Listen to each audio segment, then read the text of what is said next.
Saudara, puncak arus balik mudik lebaran diprediksi akan terjadi pada tanggal 5 dan 6 April 2025 atau hari Sabtu dan hari Minggu besok.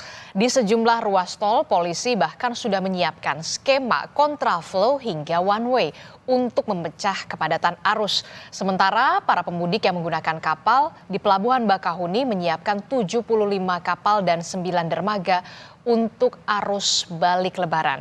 Lalu pertanyaannya, apa saja sebenarnya yang perlu diwaspadai saat arus balik lebaran? Benarkah jumlah pemudik tahun ini menurun dibandingkan dengan tahun sebelumnya? Dan skema apa yang kemudian disiapkan agar pemudik yang kembali ke Jakarta ini tetap aman dan juga nyaman? Kita akan bahas bersama sejumlah narasumber yang sudah hadir melalui sambungan daring dari Akademisi Prodi Teknik Sipil Unika Sugia Pranata dan Wakil Ketua Pemberdayaan dan Pengembangan Wilayah Masyarakat Transportasi Indonesia Pusat atau MTI sudah ada Pak Joko Setiowarno. Selamat pagi Pak Joko. Selamat pagi Mbak Adista. Ya, oke. Kemudian juga nanti juga akan bergabung Direktur Eksekutif Center of Economic and Law Studies atau Selios, Mas Bima Yudhistira di segmen selanjutnya. Kami juga akan terus berusaha untuk menghubungi narasumber dari Kementerian Perhubungan dalam dialog kita di Sapa Indonesia pagi hari ini. Tapi sebelum sampai ke situ saya bertanya dulu ke Pak Joko. Pak Joko, ini kan kalau kita lihat ya, arus mudik Lebaran ini memang sudah terlewati begitu ya, sekarang sudah tanggal 3. Nah, saya mau tanya dulu deh, kalau menurut Anda nih, raportnya bagaimana? A, B, atau C nih untuk arus mudik? Belum berbicara soal arus balik. Kalau untuk arus mudik, dengan kondisi sekarang sudah nilainya sudah minimal B lah ya. Kondisi sekarang ya, untuk di jalur-jalur utama, kemudian untuk penyeberangan juga dikatakan berhasil lancar gitu kan, meskipun nanti ada catatan tersendiri lah untuk penyeberangannya. Tapi secara umum tahun ini lancar ya, di tengah efisiensi anggaran. Nah, jadi dengan efisiensi anggaran tentunya ada sejumlah pemudik yang tidak berangkat, artinya tidak ikut mudik lah. Dan itu juga kami keliling tanggal 27 ke beberapa terminal di Jakarta, melihat kondisinya bandingin dengan tahun lalu dan mencari informasi dengan beberapa kepala terminal, memang tahun ini mengalami penurunan. Dan saya kira wajar ya, dengan efisiensi anggaran, kemudian adanya PHK dan sebagainya, ya perputaran ekonomi juga keuangan di daerah juga makin jadi berkurang. Meskipun mudik, ya mereka lebih banyak. Tahun ini mudik gratis kuotanya cukup tinggi dibandingkan tahun lalu. Sehingga ya pokoknya mudik aja, ya untuk belanja keliling-keliling bisa tapi tidak dibelanjakan kan tidak punya uang. Mungkin seperti itu. Makanya agak sepi-sepi aja ini. Oke, jadi menurut Anda Pak Joko di tengah efisiensi anggaran pemerintah kita begitu ya, justru nilai atau raportnya untuk arus mudik Lebaran ini B. Apa yang kemudian menjadi catatan yang perlu diperhatikan di arus mudik Lebaran di tahun 2025 ini belum kita membahas arus balik nanti? Ya, untuk kebijakan ada kontraflow, umpamanya runway dan mungkin ganjil genap ini saya kira kebijakan sementara lah, jangan digunakan kebijakan jangka panjang ya. Karena kita itu pernah waktu mudik sebelum 2005 tuh pemudik itu banyak menggunakan angkutan umum. Itu sangat ramai sekali, berdesak-desakan. Kita masih ingat kalau yang belum lahir, kalau sudah lahir yang mengalami seperti saya, bagi yang belum lihat di YouTube itu kelihatan bagaimana bis masuk Pulau Gadung, satu bis rebutannya penumpangnya memenuhi terminal. Sekarang tidak nampak lagi orang berkerumun di terminal. Ya pertama mungkin mudik banyak, kedua ada pilihan lain, bertambahnya pemudik menggunakan sepeda motor. Nah, tanpa disadari sudah 20 tahun ini mudik menggunakan sepeda motor yang dulunya sangat jarang sekali terjadi gitu ya. Nah, ini yang harus diantisipasi, mudik sepeda motor ini mau kebijakan diteruskan seperti ini atau mungkin ada yang mudik sepeda motor untuk happy-happy aja. Tapi bagi mudik sepeda motor, bawa anak, ya, barang lebih dari satu dan sebagainya, penumpang lebih tiga, itu harus punya kebijakan khusus untuk tahun depan. Jadi jangan ada pembiaran seperti ini. Karena kami juga melihat ketika penyeberangan Merak dari Merak ke Bakahuni lewat Pelabuhan Ciwandan itu setiap tahun jumlah pemudik motornya makin banyak dan yang bawa anak kecil itu juga makin banyak. Nah ini jadi keprihatinan juga kan, karena dia malam hari kemudian mau menyeberang, masih melanjutkan perjalanan 2 sampai 5 jam, cukup jauh juga. Jadi harus ada kebijakan khusus ke depan. Mhm. Nah kemudian memang kemarin untuk Merak ini ya nilainya harus, tapi B plus lah, mendekati A Kalau minus untuk gitu Pelabuhan ya. Merak ya, Karena berarti apa? ada peningkatan dong, Pak? Waktu ada jelas itu ya. Untuk jalur apa sepeda motor sekarang lebih baik, lebih mulus lah, jalur lintas selatan Mhm, lebih bersih. Yang berjualan tiket-tiket itu sudah berkurang karena ada geofencing kebijakan itu kan membuat orang agak kesulitan juga gitu ya mhm, untuk beli tiket. Tapi mereka sudah punya tiket. Kemudian Ciwandan juga kawasan untuk menampung pesepeda motor itu 4 kali lebih luas dan lebih bersih. mhm, Sehingga ketika masuk penampungan, di situ nggak sampai 1 jam mereka sudah masuk ke kapal. Jadi lebih mudah mhm. sekarang. Waktu Ya. tunggunya juga dipersingkat ya? Sebenarnya sama dengan tahun lalu. Cuman wilayah luasan penampungannya 4 kali lipat. Jadi benar-benar lebih luas lagi. Jadi tidak perlu di jalan. Memang malam hari memang tidak bisa digalakkan, di jalan juga masih ada. Tapi di jalan pun dikasih antrian yang berpeneduh lah, ada peneduhnya. Jadi kalau kehujanan mereka tidak kehujanan Mhm, meskipun itu malam hari ya, cukup lancar, kapalnya juga besar-besar dan itu juga limpahan kapal yang ada di penyeberangan juga mhm, yang buka rem doornya samping gitu ya, mhm. khusus seperti itu.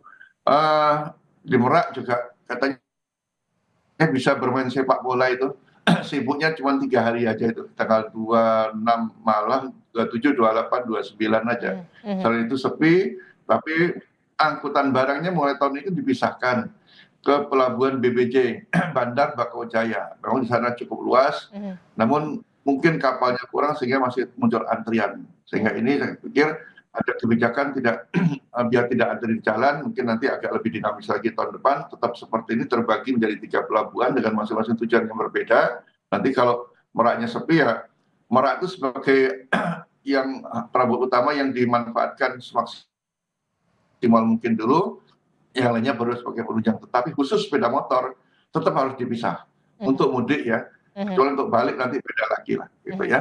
Nah Oke. ini kalau di jalan tol masih terjadi itu apa, penggunaan bahu jalan.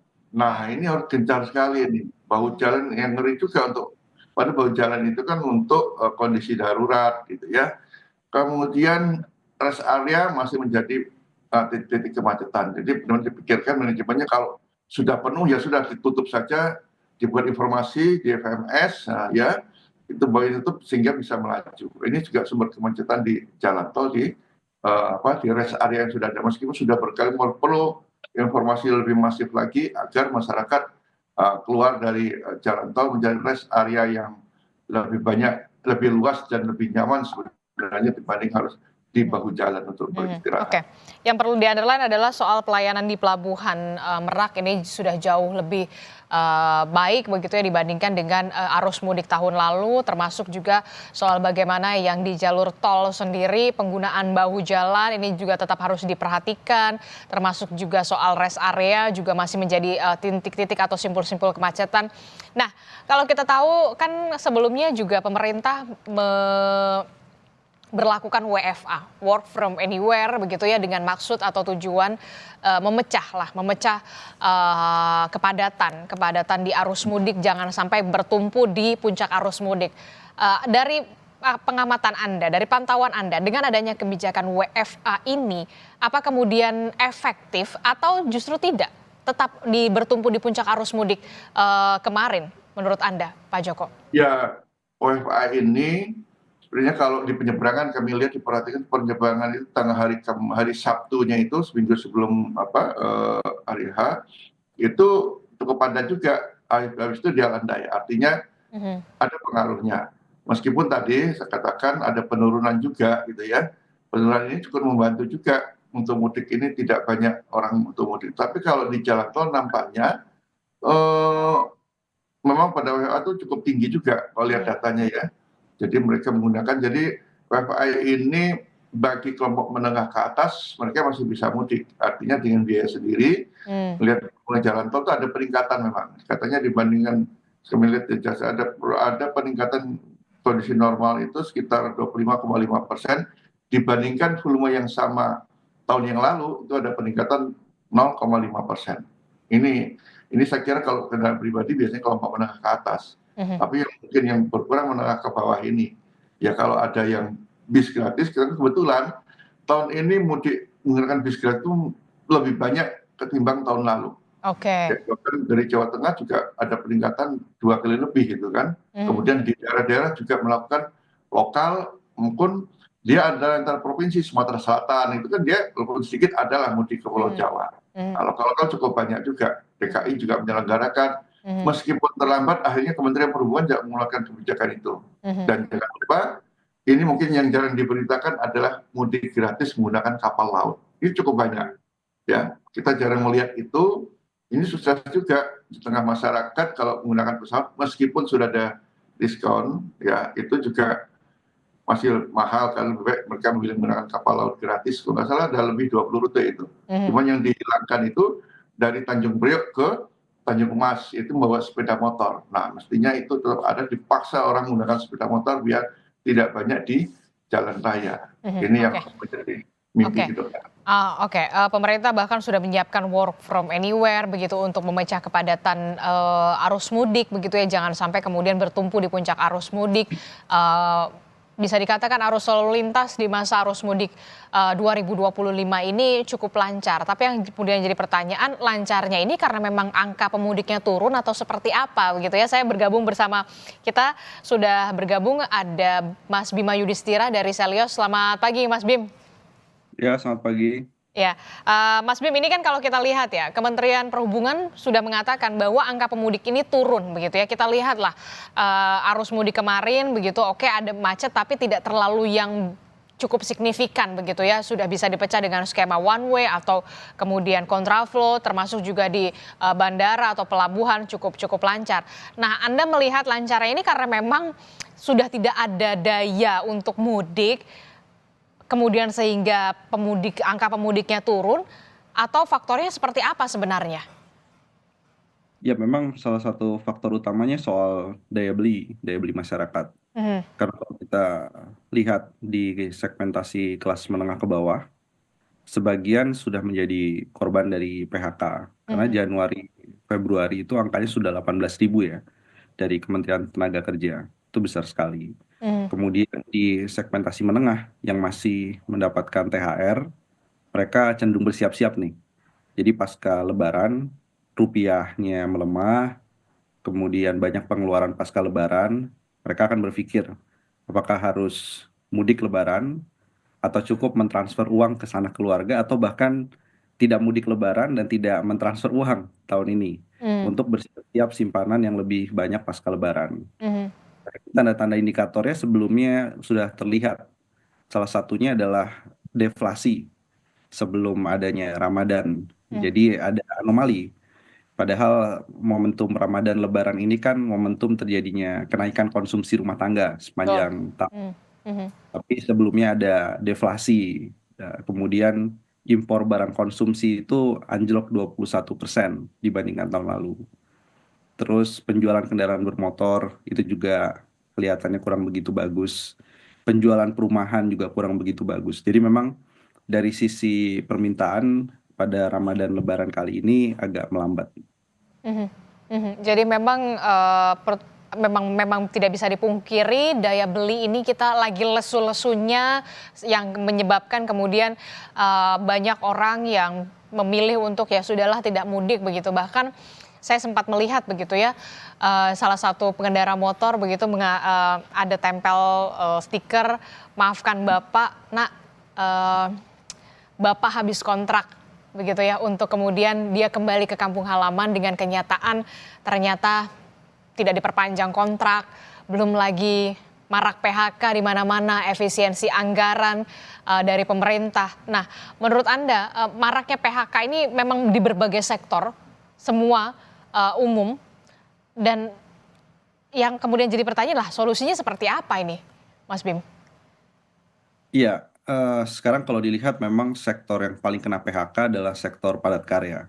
Salah Mhm. satunya di pakaian jadi, alas kaki. Apalagi nih kita mendengar berita kurang begitu bagus juga ya dari Amerika Serikat Hmm. bahwa Indonesia akan kena tarif yang cukup tinggi, 32%. Hmm. Jadi artinya banyak ekspor yang ke Amerika atau ke negara-negara lain ini akan lesu sehingga berpengaruh pada efisiensi dari tenaga kerjanya ini pasca Lebaran. Jadi salah satu yang dihadapi. Kalau solusinya bagaimana? Memang kita berharap pemerintah mengeluarkan paket stimulus, stimulus yang lebih besar lagi untuk mendorong penciptaan lapangan kerja. Hmm. Lapangan kerja ini adalah lapangan kerja yang bisa menjawab mereka yang di PHK. Hmm. Jadi lapangan kerja bukan lapangan kerja dari industri yang berbeda, tapi tetap bertahan di industri yang sama. Yang kedua adalah kalau memang susah melakukan ekspor, terutama di sektor padat karya, maka diharapkan ada pasar domestik, pasar dalam negeri yang bisa dijaga dari barang-barang impor yang berlebihan. Hmm. Nah, ini perlu revisi Permendak 8 2024 itu. Itu Hmm. sumber masalah utamanya. Nah, Hmm. berikutnya lagi adalah saya melihat begini, ini ada kaitan ya. Pemudik oke, pemudiknya melambat. Tapi dengan efisiensi anggaran di banyak daerah, sekarang ini yang harus diantisipasi adalah arus urbanisasi. Oke. Arus dari masyarakat daerah yang mencari kerja di kota-kota besar. Mhm. Ini kemungkinan akan ada ledakan. Hmm. Jadi harus diantisipasi juga bagaimana lapangan kerja di kota-kota besar itu oke ada, tapi di daerah ini juga harus diciptakan lapangan-lapangan kerja baru, Mhm. pertanian, perkebunan, kemudian di perikanannya sehingga ini nggak mencari pekerjaan, kalau syukur-syukur dapat kerja. Kalau nggak dapat kerja jadi pengangguran, jadi masalah Baru. baru ya pasca Lebaran. Ini kita lihat trennya akan ke sana.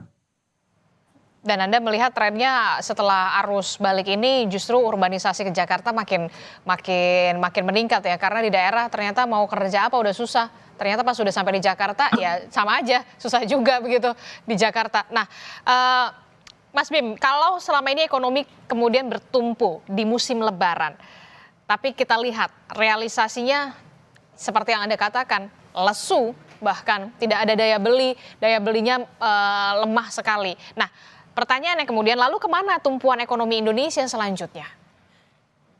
Iya, ini kalau melihat dari Lebaran itu ada proyeksi penurunan dari uang beredar yang baru ya, tambahan itu 16,5% Hmm. dibandingkan momentum Lebaran tahun sebelumnya. Jadi kalau point to point memang ada penurunan jumlah uang beredar yang baru. Tapi kalau ditanyakan setelah Lebaran ini apa tumpuannya? Kalau secara musiman berarti menunggu Natal tahun baru. Hmm. Nah, tapi kan ini terlalu lama. Iya. Natal tahun baru masih November Desember. Hmm. Jadi artinya di antara itu harus ada motor-motor pertumbuhan ekonomi yang diciptakan oleh pemerintah. Saya sih saran salah satunya adalah evaluasi lagi efisiensi anggaran. Hmm. Di banyak daerah ini kurang begitu bagus. Hmm. Jadi kalau lebarannya sudah miss, tidak mampu mendorong pertumbuhan yang lebih tinggi, maka bagaimana nih sekarang nih di daerah ini harus disuntik justru. Boleh efisiensi di beberapa hal, tapi jangan kemudian semua SPPD atau perjalanan dinas kemudian di stop. Kemudian dari sisi belanja untuk rapat dan lain-lain itu harus dipilih juga. Hmm. Karena banyak daerah yang bertumpu pada pariwisata, terlalu lama dia berharap pada November Desember, pada peak season berikutnya. Jadi daerah-daerah ini yang basisnya pariwisata rekreasi, penghidupannya setelah Lebaran adalah dari belanja pemerintah, pemerintah daerah, pemerintah pusat. Hmm. Nah ini yang harus diwanti-wanti ke pemerintah, dievaluasi dulu lah. Oke, jadi harus ada evaluasi soal bagaimana sektor-sektor apa saja yang memang harus diefisiensi, pos-pos mana saja yang harus diefisiensi, mana yang tidak perlu kemudian diefisiensi. Itulah kemudian menjadi PR dan ini menjadi gambaran arus mudik di 2025 ini menjadi gambaran bagaimana perekonomian kita saat ini. Menurut Anda seperti itu, Mas Bim? Ya, kita konklusif bahwa apa yang terjadi pada saat Ramadan dan Lebaran ya, termasuk nanti puncak arus balik, ini akan menjadi potret selama tahun 2025. Karena situasi eksternal, situasi domestik ya memang harus diakui, ya nggak perlu denial, nggak perlu membantah, memang dari berbagai data ini menunjukkan adanya pelemahan daya beli masyarakat, tekanan pendapatan dari sektor komoditas, dan juga mobilitas masyarakat yang relatif lebih rendah dibandingkan tahun sebelumnya. Jadi ini sebagai early warning, sebagai peringatan dini bahwa harus cepat berbenah karena situasinya memang harus dimitigasi.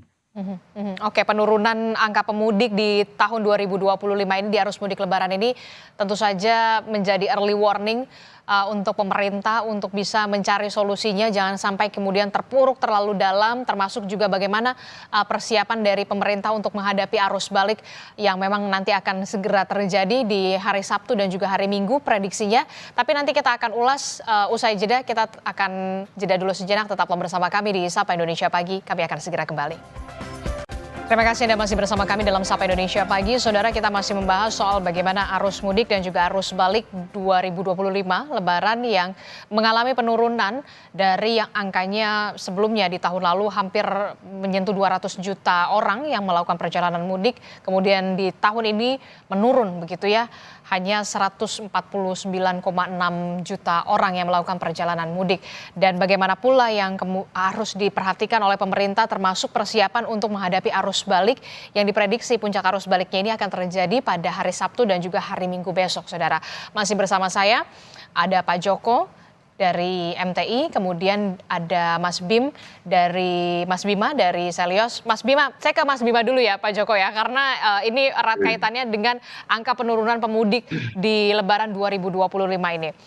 Mas Bima, kalau tadi kita lihat daya beli lesu, perputaran uang dari Ramadan sampai arus mudik ini juga menurun, belum lagi rupiah yang sudah makin tertekan di angka 16.000 begitu ya, lebih angka PHK yang turut menyumbang mengapa penurunan arus mudik 2025 ini turun merosot.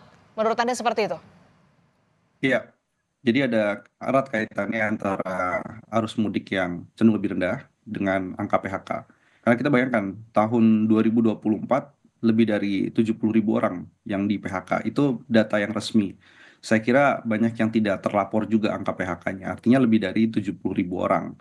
Sementara dari angka yang resmi sampai bulan Februari itu sudah hampir 20.000. Jadi hanya 2 bulan di awal 2025 itu angkanya itu sudah lebih dari 20% dibandingkan total di 2024.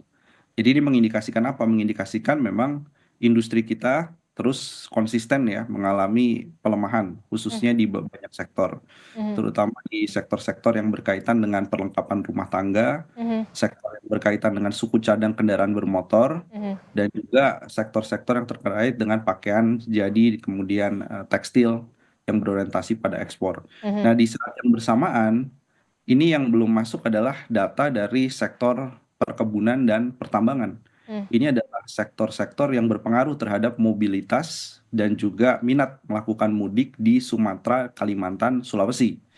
Karena ini adalah di luar Jawa, basis sektornya adalah komoditas. Nah, jadi melihat perkembangan dari batu bara sedang turun, kemudian juga harga nikel kurang begitu bagus, ini berpengaruh nantinya ke saudara kita yang ada di Sulawesi. Betul. Kemudian dari sisi hilirisasi lainnya juga dari segi harga di level internasional sedang rendah. Nah, ini pasca Lebaran kita melihat akan ada pasti adjustment atau penyesuaian dari sisi tenaga kerja di sektor-sektor yang basisnya adalah komoditas. Ini yang membuat mereka sudah bersiap-siap sebelumnya pada waktu Ramadan mulai mengurangi konsumsi, simpanan lebih banyak lagi. Itu yang masih punya simpanan, yang masih mendapatkan THR. Selain itu yang lainnya ya cenderung untuk makan tabungan gitu ya untuk tahan. Makanya nggak mudik. Oke, jadi cenderung mantap makan tabungan begitu ya, karena memang udah nggak ada pilihan lagi. Saya juga bergabung, ini sudah ada narasumber yang bergabung melalui sambungan daring, Vice President Corporate Secretary Legal PT Jasa Marga Trans Jawa Tol. Selamat pagi, Bu Ria Marlinda. Bu Ria? Pagi. Iya, Pagi, Mbak. ya, Bu Ria, ini kalau kita lihat kan puncak arus mudik memang sudah terlewati ya. Kemudian yang sekarang dihadapi adalah bagaimana nanti puncak arus balik nih, yang kemudian diprediksi kalau tidak salah tanggal 5 ya, tanggal 5 dan tanggal 6 di weekend besok. Nah, dari Jasa Marga sendiri, insentif apa yang kemudian diberikan kepada pengguna jalan tol untuk menghadapi puncak arus balik 2025 ini, Lebaran ini? Ya, dari Jasa Marga Trans Jawa Tol sebagai Jasa Marga Group nih, Mbak, kita sudah menyampaikan bahwa memang sama seperti di arus mudik gitu ya, ada potongan tarif tol yang diberikan kepada pengguna jalan gitu yang melewati gerbang tol Kali Kangkung sampai dengan gerbang tol Cikampek Utama dimulai dari hari ini. Hari ini jam 5 pagi sampai nanti tanggal 5 April jam 5 pagi. Mhm. Dan nanti ada lagi di tanggal 8 April jam 5 pagi sampai 10 April jam 5 pagi. Ini salah satu gitu ya stimulus dari Jasa Marga Group diberikan karena memang untuk membantu pengguna jalan untuk memilih waktu terbaiknya dalam melakukan arus balik. Karena kita sama-sama tahu bahwa prediksi puncak yang disampaikan itu dari Jasa Marga sendiri itu di tanggal 6 April. Nah, kemungkinan yang melewati prediksi kami ya, melewati Cikampek Utama gitu yang masuk itu dalam satu hari shift 1 sampai dengan shift 3 itu mencapai 100.000 kendaraan di tanggal 6. Itu prediksi kami. Jadi kami sampaikan ini karena buat membantu pengguna jalan agar memilih arus balik. Selain itu, selain ada potongan tarif juga, kami juga dari Jasa Marga Group itu juga sudah menyiapkan di seluruh gerbang gitu ya layanan MR gitu ya. Itu biasanya kami hanya menyiapkan layanan MR itu 10 sampai 17 MR yang disiapkan optimalisasi gerbangnya. Hanya saja sekarang karena melihat arus balik gitu dan arus mudik kemarin hasil evaluasi semua ditambah, Mbak. Jadi di gerbang tol Kali Kangkung saja itu udah menyiapkan sampai dengan 20 yang disiagakan. Mhm. Di gerbang tol Cikampek Utama itu sampai dengan 26 yang disiagakan dan di Cikampek Utama juga kami sudah menambah Cikatama 8. Jadi kami punya gerbang baru gitu yang menyambut pengguna jalan di arus balik nantinya itu ada Cikatama 8 dengan 5 gardu yang udah bisa dioptimalisasi pada saat arus balik. Oke, jadi bagi para pemudik yang ingin kembali ke Jakarta begitu ya setelah melakukan perjalanan mudik,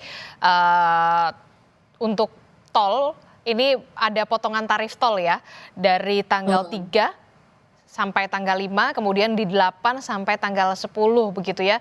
ya, Benar yang biasanya dari GT Kali Kangkung ke GT Cikampek Utama itu kan normalnya 440, ini jadi 352.000, benar demikian? betul. Ya, betul, betul. 352.000. Oke. Nah, kalau dari segi, angka, dari data sendiri, Bu Ria, di masa puncak arus mudik lebaran kemarin, dibandingkan dengan tahun lalu, apakah, datanya ada penurunan atau seperti apa? Kalau dari data, Jasa Marga sendiri? Kalau di Jasa Marga Trans Jawa Tol itu memang melihat dari puncak tahun lalu dibandingkan dengan puncak tahun ini ada peningkatan, Mbak. Jadi sebelumnya di tahun lalu itu kami mencatat gerbang tol Cikampek Utama untuk kendaraan yang dari arah barat menuju timur Trans Jawa itu 122.000 gitu ya. Mmm. Di tahun ini kita mencatat sampai dengan 126.000. Jadi memang ada kenaikan 3,4% gitu untuk pemudik kemarin yang melewati pada saat masa puncak. Oke, ada peningkatan 3,4% ya. Nah, Ya. untuk prediksinya di arus balik ini, akan ada berapa, ribu kendaraan yang kemudian akan melintasi, Trans Jawa Tol begitu ya, untuk di puncak arus balik ini diprediksinya akan berapa, ribu kendaraan, Mbak Ria? Kalau di kami prediksinya dari gerbang tol Cikampek Utama sebagai barier terakhir nantinya kan ya untuk menerima seluruh pengguna jalan itu sekitar 100.330 yang melewati pada saat arus balik di saat puncak. Nah, puncaknya itu kami prediksikan di tanggal 6 April. Di shift 1 sampai dengan shift 3 berjumlah 100.330 kendaraan.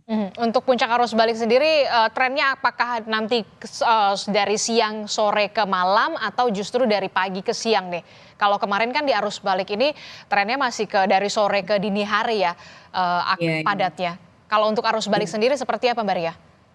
ya, kalau dari kami memang waktu favorit gitu ya, karakteristik pengguna jalan ini waktu favoritnya kan di saat mereka bisa menikmati perjalanan gitu ya, mampir rest area, menikmati itu memang di jam-jam siang ke sore gitu ya mereka memang. Jadi atau pada saat mereka sudah selesai liburan gitu di daerah Semarang, check out gitu Mbak, itu mungkin jam 12 jam 1, setelah itu mulai kuliner sebentar, nah jam 3 sore udah mulai berjalan tuh ke arah Jakarta. Jadi memang waktu-waktu favorit gitu yang biasanya kami sampaikan ke pengguna itu pasti dari arah jam 3 sore sampai dengan jam 8 malam. Jadi kami selalu melakukan himbauan ya, jadi untuk memilih waktu mungkin tidak bersamaan di Mhm. waktu favorit. Jadi bisa diperhatikan begitu ya, jangan justru pulang ke Jakarta di waktu-waktu yang biasanya banyak juga orang yang memilih untuk pulang ke Jakarta di jam 3 sore sampai malam begitu ya. Jadi bisa bisa berpikir, "Oh oke, habis subuh saya mungkin berangkat," begitu ya, Mbak Ria ya? Iya, iya. Oke, saya ke Pak Joko. Pak Joko, apa yang harus diantisipasi yang juga perlu diperhatikan baik untuk jasa marga dan juga pemerintah dalam hal ini untuk arus balik Lebaran 2025 yang diprediksi ini akan puncaknya di tanggal 5 dan tanggal 6. Kalau dari Trans Jawa Tol sendiri memprediksi di tanggal 6 nih, Pak Joko. Ya, begini, jadi yang Bu Ria tadi katakan adanya potongan tarif tol ini menarik. Jadi yang diberikan itu bukan tanggal 5 dan 6, tapi tanggal 3, 4. Ya, 3, 4. Kemudian setelah itu tanggal 8, artinya ini mendorong orang untuk mudiklah sekarang gitu, untuk kembali ke arus balik sekarang ke Jakarta sehingga tidak menumpuk nanti tanggal 6, tanggal 5 dan 6. Ya, karena tanggal 8 sudah masuk, tanggal 7 biasanya mereka sudah sampai di rumah untuk seharian istirahat lah dalam perjalanan panjang gitu kan. Nah ini menarik sekali, mudah-mudahan ini ketarik semua ini, jadi puncaknya nggak begitu puncak sekali, ya bisa lebih lancar. Dan yang mungkin untuk di jalan tol ini mungkin lebih diperketat lagi agar istirahat di bahu jalan ini benar-benar ditertibkan, ya. Kita tahu kemarin masih ada juga sampai dia lelah bukannya keluar di gerbang tol tapi masih di bahu jalan. Ini perlu ditertibkan kembali. Biasanya tuh nanti dia mendekati kota Jakarta, udah kecapean, dia mau keluarnya udah bingung, udah itu seperti itu ya. Mhm. Dan manajemen untuk rest area. Jadi kalau memang itu sudah penuh ya sudah tutup aja, beri Mhm. lewat PMS ya di rel-rel ada di jalan tol itu sehingga mereka bisa melaju terus, tidak perlu untuk pelan-pelan. Oh ini mau keluar jalan saya pelan-pelan, itu Mhm. sangat mengganggu lagi untuk kendaraan berikutnya. Terjadi pelambatannya mesti yang selalu terjadi di rest area. Itu yang perlu dicermati untuk di jalan tol gitu. Mhm. Kalau di penyeberangan saya kira masih menggunakan skemanya, kemarin tidak melewati kembali ke Ciwandan, karena jalur Ciwandan ini jalurnya untuk wisata, jadi tidak mungkin digunakan kecuali malam hari. Mhm. Ya, tapi itu sedikit sekali. Cuman nanti cadangannya kalau di sana adalah ada pelabuhan Wika Beton untuk kalau tandanya ada penyumbatan di pelabuhan Bakauheni. Tapi selama ini masih bisa digunakan. Tapi barang tetap harus terpisah lah, ya. Itu salah satu yang menjadi kendala penyumbatan kalau ada di penyeberangan. Sehingga nanti tetap menggunakan pelabuhan Bandar Bakau Jaya, baik itu dari kawasan Bakauheni maupun ke arah Merak di Bojanegara, Mhm. sehingga itu nanti bisa melancarkan. Mhm. Oke, termasuk juga sistem one way kontraflow di ruas tol ini masih sangat efektif menurut Anda ya untuk kemudian bisa mengurai kepadatan arus lalu lintas khususnya di arus balik Lebaran ini, Pak Joko.